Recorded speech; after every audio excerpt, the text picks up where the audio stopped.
तो नमस्कार दोस्तों, मैं वागीश आप सबका स्वागत करता हूं आपके अपने YouTube चैनल बाबा बायो वाला में।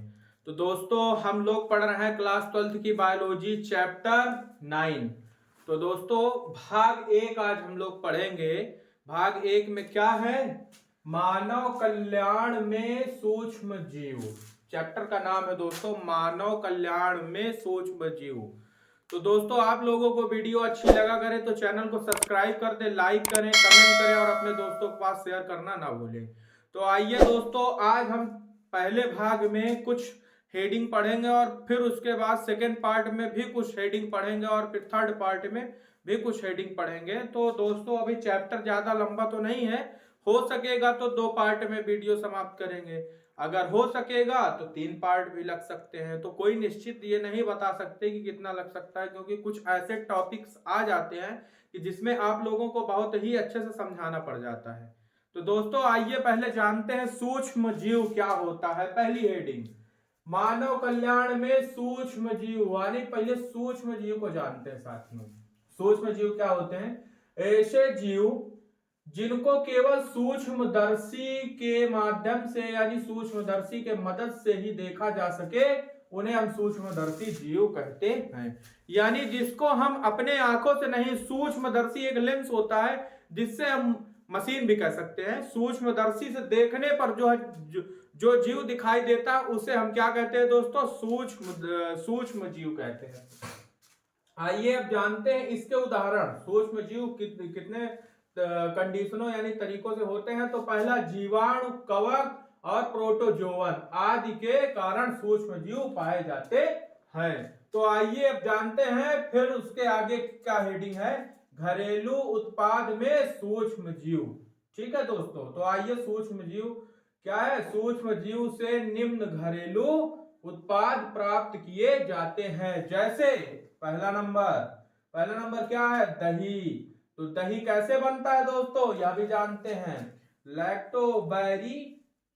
क्या लिखा है दोस्तों? यहां पढ़ के आप लोग भी बताएं कमेंट करके। लैक्टोबैसिलस जीवाणु जैसे लैक्टिस एसिड बैक्टीरियम यानी LAB का प्रयोग दूध से दही बनाने के लिए हल्के गर्म दूध में थोड़ा सा लैक्टिक अम्ल जीवाणु निवेश द्रव्य के रूप में डाला जाता है, जो दूध को 30 से 40 सेंटीग्रेड पर धीरे धीरे दही में बदल देता है। यानी 30 से 40 सेंटीग्रेड में बदल देता है। क्या डालने पर?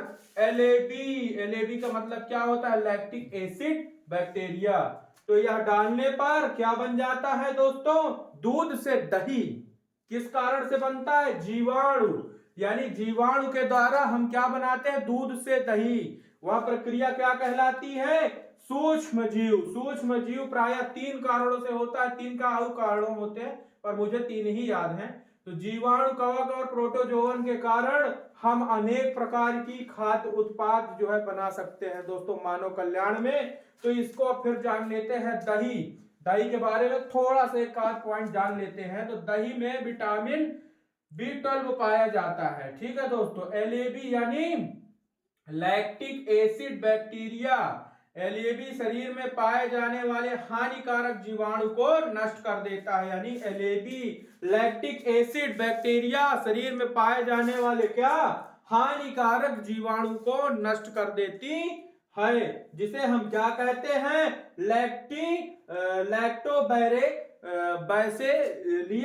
क्या कहते हैं दोस्तों? Lactic acid bacteria. तो दोस्तों, अब आइए अगली हेडिंग क्या है उसको भी जान लेते हैं। सेकंड नंबर में अगली हेडिंग क्या है उसको भी जान लेते हैं। थोड़ा दोस्तों विज्ञान है, विज्ञान में कुछ ऐसे शब्द होते हैं जिसको बोलने में काफी जो है इधर उधर हो जाती है। तो यह ना सोचिएगा कि जो है कैसा है, तो आप लोगों से भी हो सकता है। तो आइए अब जानते हैं दोस्तों सेकंड नंबर हेडिंग क्या है।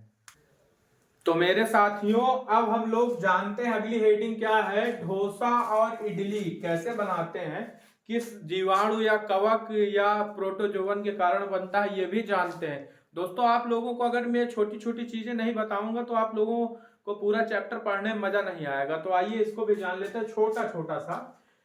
डोसा और इडली इसको कैसे बनाया जाता है? इसमें दाल व चावल के आटे को बैक्टीरिया द्वारा किण्वित किया जाता है, जिससे आटे में CO2 निकलने लगती है। इससे आटा ढीला व मुलायम हो जाता है, क्योंकि किण्वन एक प्रकार का अवायवीय श्वसन है जिससे शर्करा का अपूर्ण ऑक्सीकरण होता है और CO2 उत्पाद के रूप में निकल जाती है और शर्करा का अपूर्ण ऑक्सीकरण यानी पूरा वह पूर्ण नहीं होता,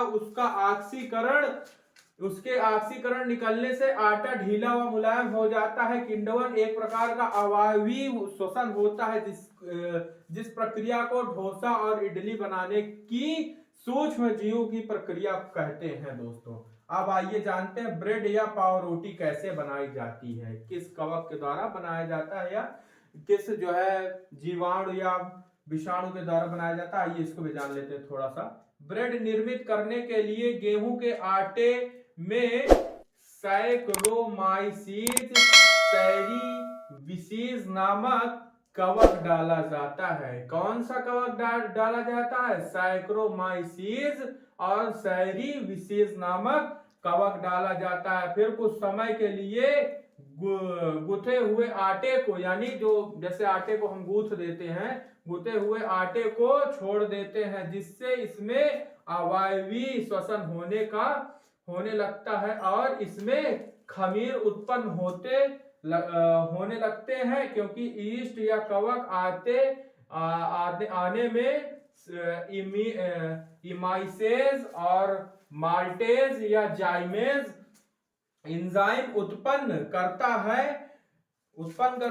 फिर इसके बाद दोस्तों एमाइसेज एंजाइम शर्करा को माल्टोज को ग्लूकोज में बदल देता है। इस प्रक्रिया को हम ब्रेड या पाव रोटी बनाने की प्रक्रिया कहते हैं। यानी कुछ समय के लिए गेहूं के गुथे हुए आटे को हम छोड़ देते हैं, फिर उसके बाद उसमें कौन सा बैक्टीरिया उत्पन्न होता है दोस्तों?